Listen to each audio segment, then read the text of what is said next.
Okay, good evening, ladies and gentlemen, to this quite late English stream. My name is Karina. Today's topic is going to be about social ties. I'll very quickly show you what I'm planning on doing. So there's kind of a course outline so that you guys know what's going on. First of all, pretty much as a lead-in to the topic, I'll give you some vocabulary. We're going to work through a couple of words that are related to social ties, focusing on family this time because it's a quite broad topic really, and the range of vocab that you need for the exam is quite broad and quite big as well. So I kind of focused on families and parenting.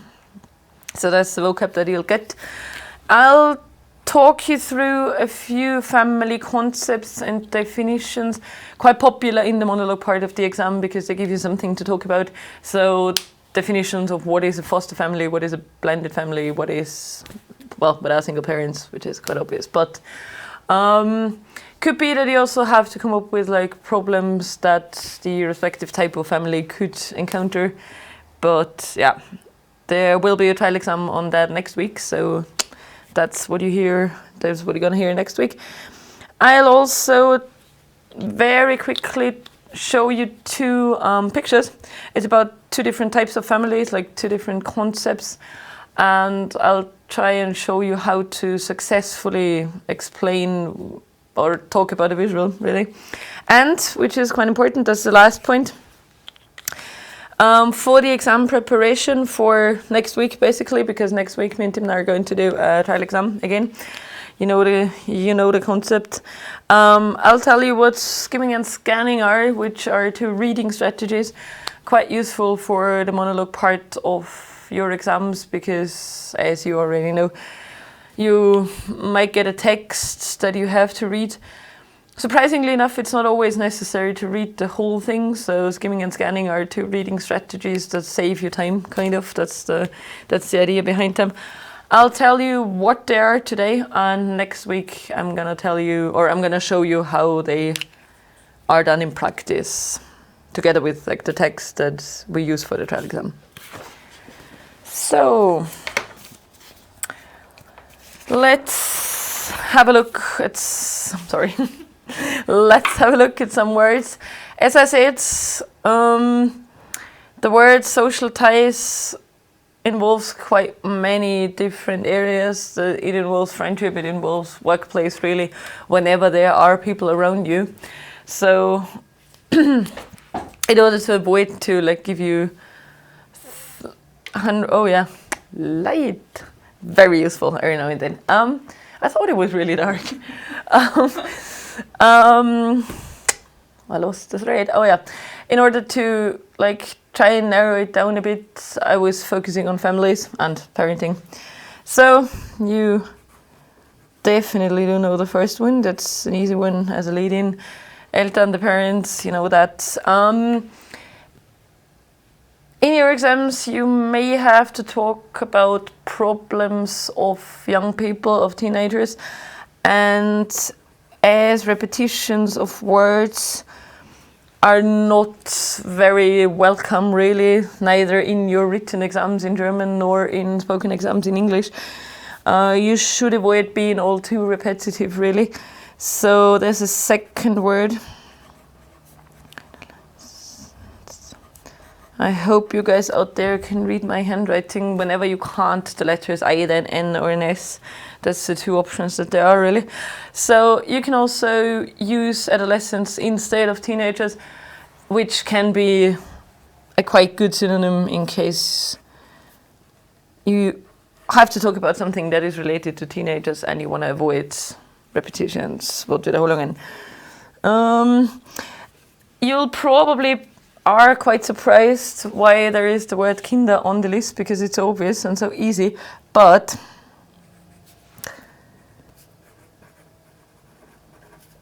it's plural, and one thing that very frequently happens in exam situations, because you're sort of nervous and kind of are used to adding plural S's, that's what happens very frequently. Surprisingly enough, sometimes when we speak, we kind of mix up the forms, child, children, children's, whatever. So make sure that there's no S and that you really actually call them children and no like botched versions of plurals of child. Geschwister is either brother and sister, which you probably do know, but there's also like kind of an umbrella term kind of thing, and it would be siblings. So if you have to talk about your brothers and sisters, you may have to in the like kind of introduction round, you may be asked about brothers and sisters. You can also call them your siblings, which is what might be new for you or not. My exam task next week talks about the Herausforderungen that like certain types of family formats entail. So knowing the word would be quite useful really. The word for Erziehung is a quite useful one in English because you have the same word for so many things. Education means Erziehung, then it's also Ausbildung, schooling, like as an umbrella term, so quite good word to know. The next one's only interesting for the spelling really, not so much for the word as such, discipline, spelling and pronunciation. Why do I have the word strenge on there? To be strict.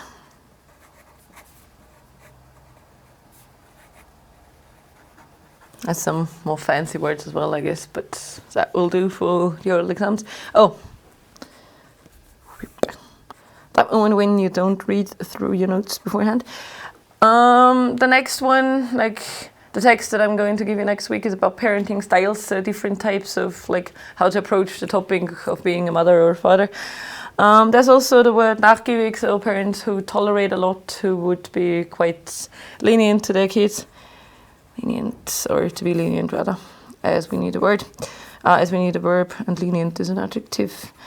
The next one's the same because it's a word of Latin origin, they're always the same, but it's quite interesting for the pronunciation. There's also the trend in education that is more authoritative, so parents are quite strict, they are the boss kind of thing.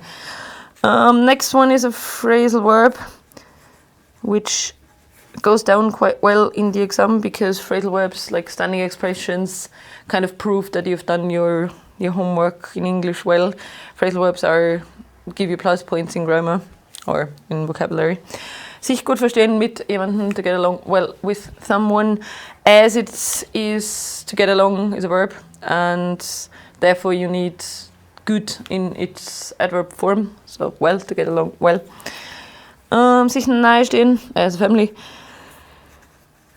To be close, a quite easy one really if you know the concept, but in the exam we sometimes are looking for words that would in reality be really easy. Alleinerzieher, an easier word in English than it is in German. It's simply a single parent, not as complicated as German.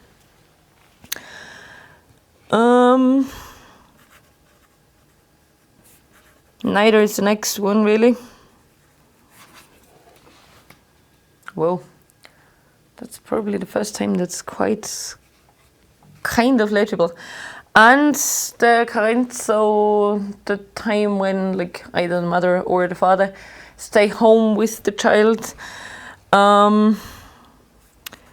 has nowadays two versions, of course. It's maternal leave, and nowadays also the dads get some time to spend with their kids, so it's paternal leave in that case. Make sure you use it in the correct form. Leave is a noun, so you need the AL version of the word. Let's have a quick look at the words again in case I was too quick and you need to jot down something in front of your screens out there. So, as I said, be careful with the plural form of the word child. Make sure you know a synonym for being a teenager, because that would actually make a quite nice topic, talk about teenage problems and so on and so forth. Gives you like a lot to talk about in both the monologue and the dialogue. Some new words you may not have known, the nachgiebig, to be lenient, to get along well with someone just because phrasal verbs are good. And the maternal and the paternal leave might also be an issue to talk about when it comes to like families and stuff. Okay. Well then, let's have a look at some of the concepts. I'll quickly show you the concepts, but I'll talk about them on my fabulous notepad because my handwriting's so nice. I don't want to have an evening without my fantastic handwriting. So there's different concepts of families, and one very good Matura task, especially in the monologue part, will be some sort of presentation on the different types of families that there are nowadays and the respective challenges that they have to face. Of course, like what we call a nuclear family, so mom, dad, and a couple of kids, they do have different problems, different challenges to a single parent household.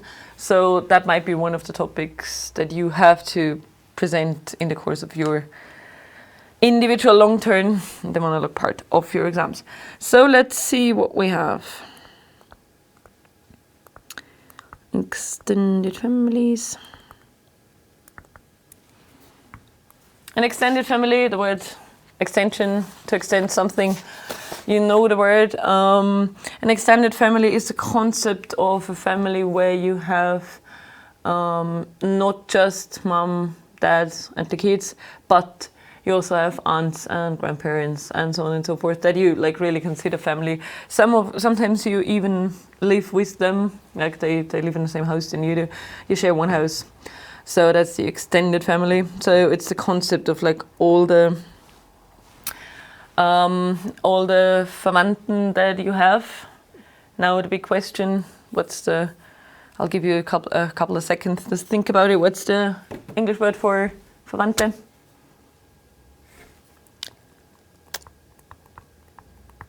Now I learned to write down important word in capital letters, which doesn't make it much better. Anyway, extended families also involve like the whole concept of relatives that you have. As I said, they do not necessarily have to live with you, but then you consider them part of your family, and sometimes extended families do live together as well. Might not be such a popular thing here in Austria, but there's definitely countries where it is. So that's the first family concept. As I said, not the standard situation in Austria, I assume. You probably do know the next concept. It's patchwork families. The term was quite popular until a couple of years ago. It now got replaced by the concept of blended families. I don't really know why, to be honest. I think that the patchwork thing is a quite nice metaphor, and we can kind of imagine what it is, even if we've never heard the word before. But in any case, nowadays we're talking about blended families. Blended families are a woman and a man and their kids, but the kids are from like previous relationships, previous marriages. They get together and kind of mix a family of like different components kind of thing. So mom brings her son, father brings her daughter, his daughter, sorry, and then they kind of form a patchwork family, or as I said nowadays, blended family. Very popular in exams to talk about problems that a family that kind of did not know each other beforehand, like the problems that could arise from such a constellation at home.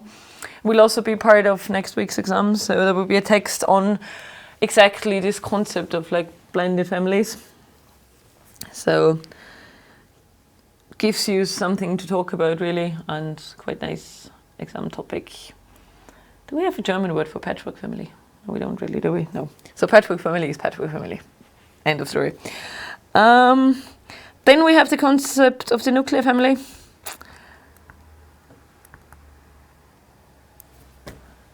Nuclear family, if you've never heard the word before, the definition, like the word nuclear, might not be of much help. Nuclear family is the classic concept of like mom, dad, and 1 or 2 kids. So the traditional family, if we want to call it that way. So nuclear family is what most, like, if you ask a person how he or she would describe family, that's the most likely answer, I guess, at the end of the day. It's mom, dad, and a couple of kids. So that'd be a nuclear family, the traditional family that we sort of know.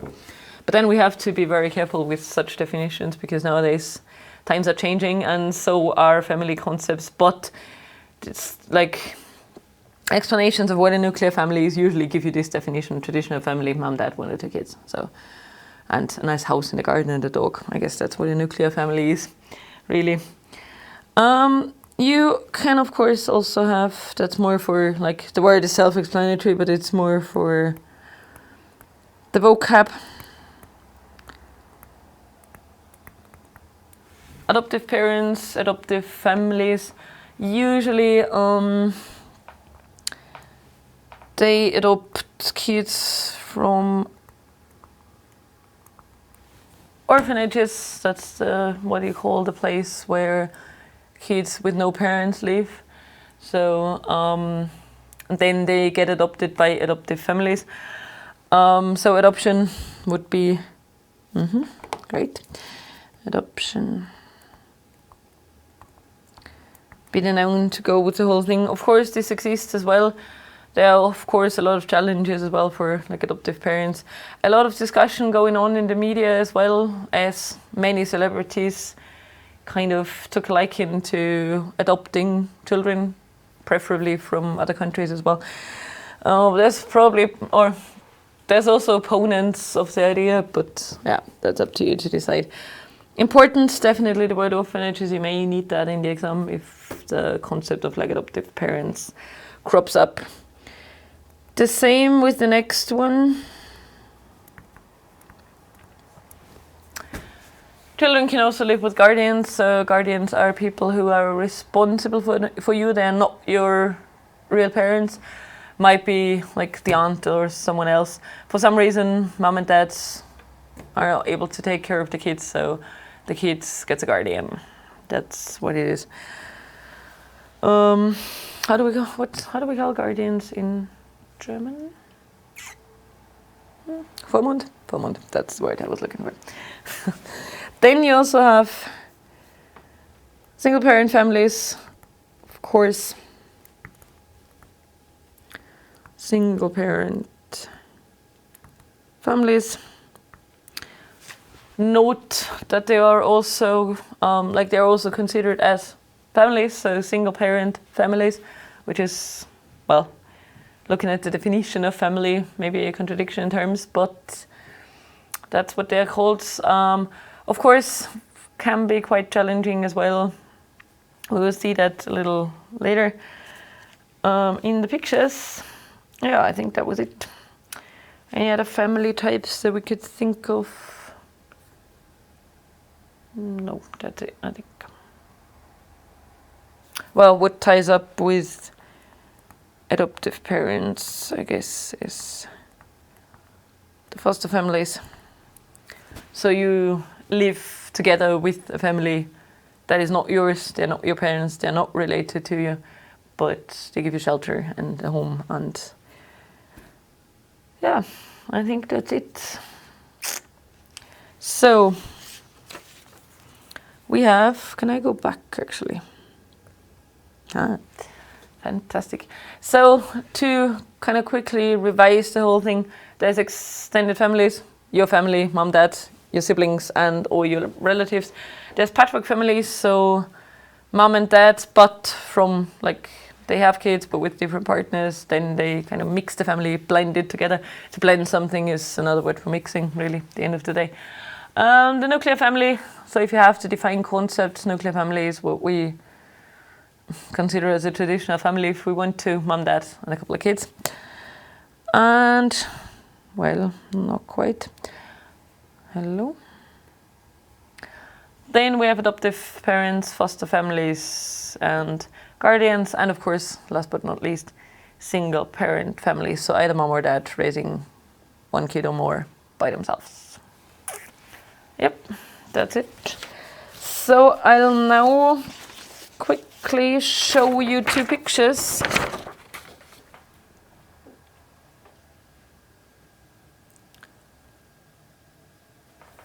There will be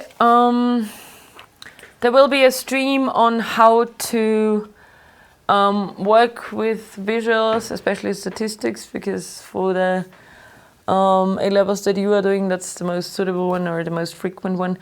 But in any case, there could also be, maybe not necessarily in the exam, but in your preparation work for the exam, you could be confronted with a set of pictures that you have to talk about. And it's quite useful to know some strategies on how to work with pictures, really. I would, if I were you, I would start and describe the pictures like from one angle. Start at the bottom, start at the back. Here, not so suitable because all you see is a big family and what looks like a single parent family, dad and a girl and a boy. So in this case, the exam task would probably be about the challenges and about the benefits that this certain type of family has. If I were you, I would jot down a couple of keywords, like with big families, money could definitely be an issue, like there'd be school fees, school supplies to pay, whatever, clothes, school trips, whatever. So that could be the challenges of like a big family. But of course, it also does have an awful lot of advantages. There's always somebody to talk to. It's a big, like the bond between big families, probably quite good as well. What else? What are advantages of big families? What else do we have apart from like somebody to talk to, somebody to rely on? Fun, I guess, could be. I think big families always look like really good fun, really. Yeah, as I said, that's a kind of a small list, like a brainstorming of like the pros and cons. Single parent families could, of course, also be confronted with some like problems, ups and downs.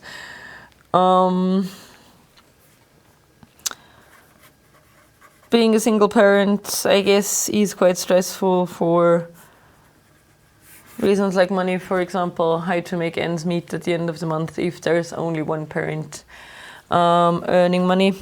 Childcare.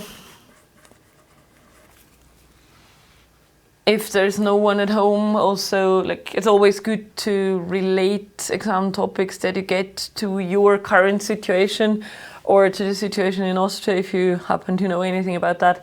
If you follow the discussions about kindergartens that are open all day long, which we don't really have, or at least not in our area so much. I think Vienna is like kind of trying to introduce the system of like full day kindergartens. So you could also throw in this one, childcare, whole day kindergartens, in order to help single parents or parents who have to work quite a lot. 2 roles for the dad, in this case, in the picture. He has to be the dad and kind of try and substitute the mom in how far that's possible, I don't know. So that's a short brainstorming. You would then be asked to like compare and contrast the pictures. So something like, in the first picture you see a big family, several generations, or maybe not so many generations. It's just a couple of parents who happen to have had a lot of kids, and they're all laughing, and they show in the bonds that they have because they're all wearing the same clothes for this picture. Seem to have a lot of fun, but if you like consider it money could be an issue for such big families. They have to pay for school fees. Going to school is quite expensive, as in Austria, but even more so maybe in other countries where you have a lot more private schools than you have here in Austria. It's bad for the kids if the parents aren't able to afford the clothes they want, if they can't send them on school trips that they want to go to. So you could go along those lines, always trying to find advantages and disadvantages, if you want to call them that, about the pictures that you have to compare. I kind of talked you through the single parent picture already, so money could be an issue here. One parent earning money is, of course, more difficult than if you have two parents who can work and earn money. As I said, the whole day kindergartens, you could kind of bring up that one, that we are kind of discussing it but not really getting there. For as far as I know, I wouldn't know of a whole day kindergarten, but then I don't really know much about that anyway. So that's stuff that you could consider for your exams if you have to work on the types of families, which is a very likely topic to be talked about. Okay, now, which is kind of an abrupt change of topics really. In preparation for next week,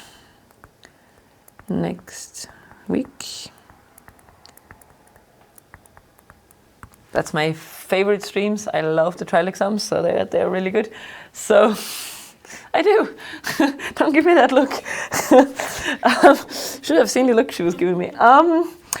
For next week, I'll give you a text. As I said, it will be about the challenges of the patchwork families, as this is a concept that was, like the text basically says, that this was a very trendy, very modern, en vogue kind of thing for a while, to talk about patchwork families and via social media kind of show everyone how well it works.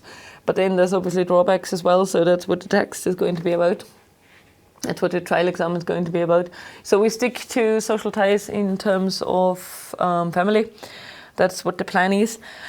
To facilitate your reading, especially in your preparation time, maybe not so much for the exam, because you should really actually read the text that you're given. But for the preparation time, it might be quite useful to be familiar with two different reading strategies. They are there to save you time, really, because especially when you do your research for certain topics, you come across a lot of information and you kind of have to select good information from the bad one, really.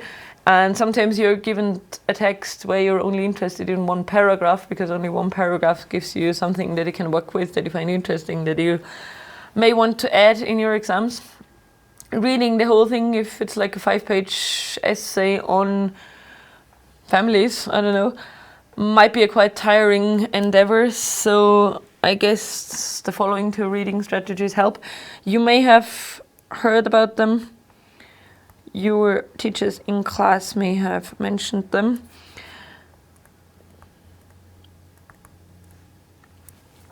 They may have talked about skim reading and scan reading.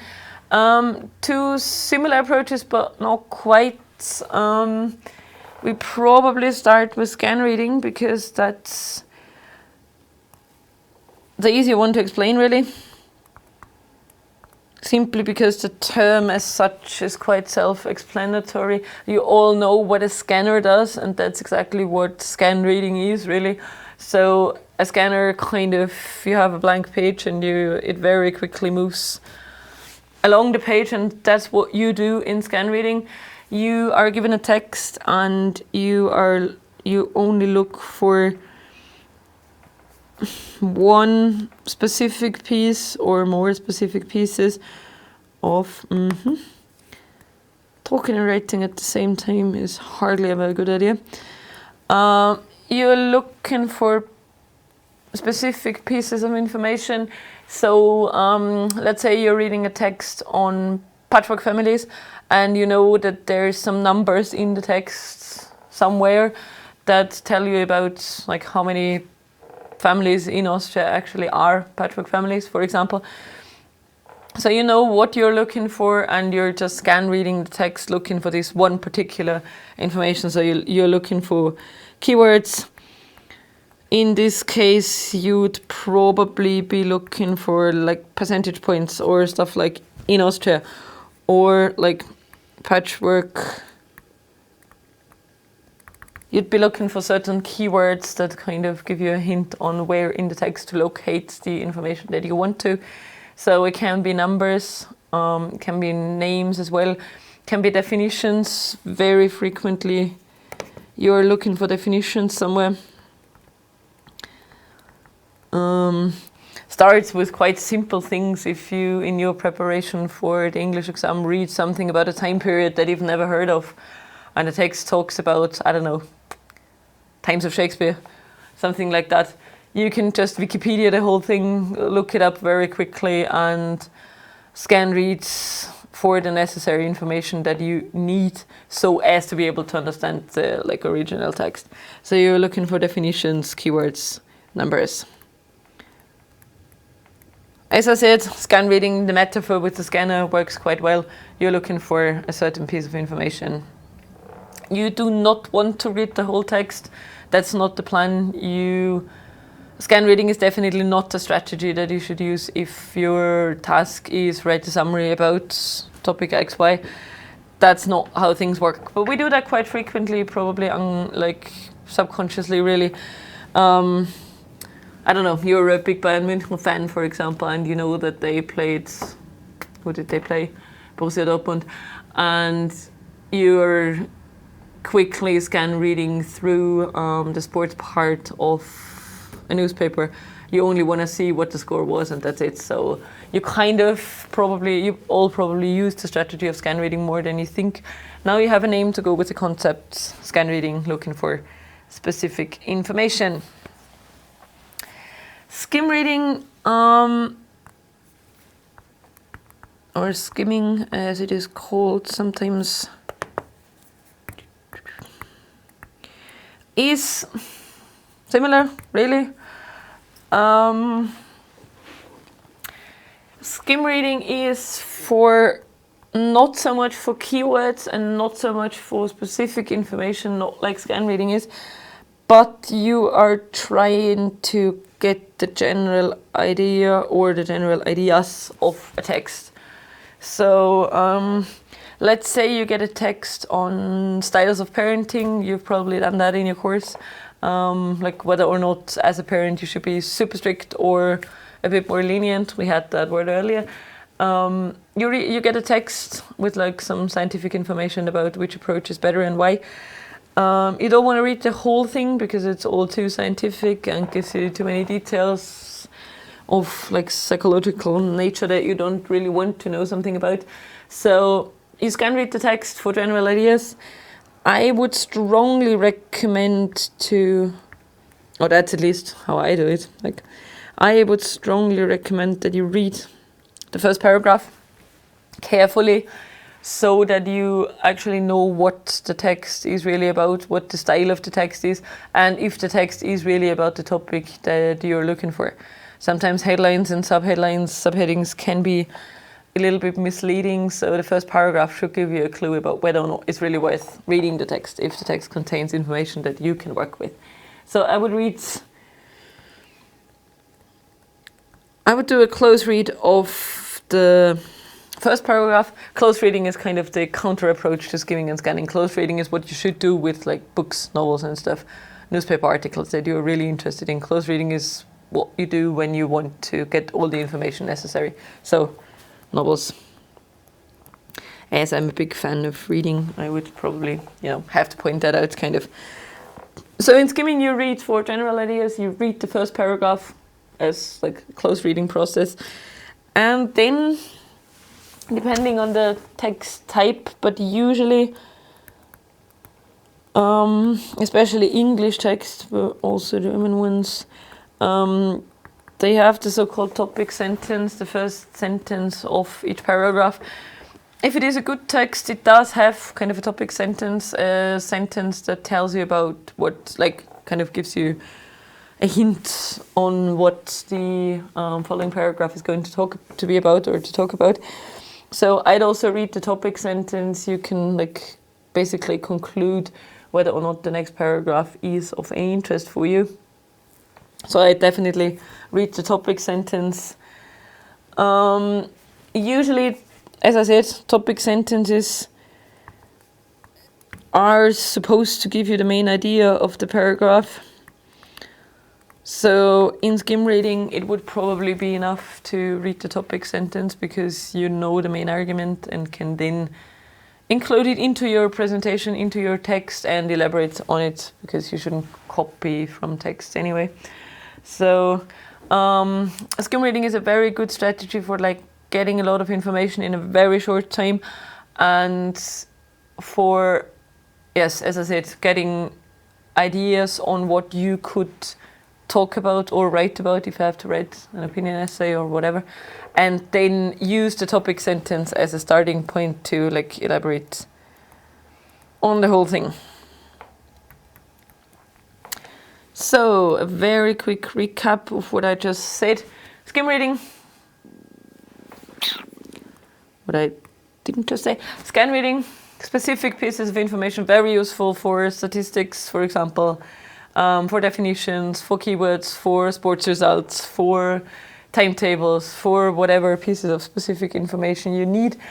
A very frequent process. We do scan read a lot more than we think we do. So you're familiar with that. You just read text for a mere analysis, like getting information. Skim reading, general ideas. So it's a little, like the approach is a little narrow. You want to know more. You don't only want to know specific pieces of information, but you want broad ideas. You want ideas about what to talk about what to write about. As I said, this proved very useful with me. Really read the first paragraph. Sometimes you read a text, judging by the headline, because you think, well, good text might give me some information. You read the first 3 paragraphs and you find out it is a total waste of time. So read the first paragraph and then start skim reading. Close reading, but that's what you all do. Read the first 1 or 2 sentences of each paragraph should be sufficient in skim reading to give you an idea, and then kind of steal other people's ideas and like work on them and include them into whatever your task is. So as I said, so as for you to kind of know what's going on next time, as I said, it's trial exam time, which is fab. I'll definitely come back to skimming and scanning. I'll try to show you how it works, or I'd definitely go through the text and show you the topic sentences and point out to you what specific information in the text you could search using the scanning method. It will also be the text that Timna then will have the pleasure to talk about in the exam. So yeah, I think that was it. So I hope to see you next week for the trial exam. Thank you very much and good night.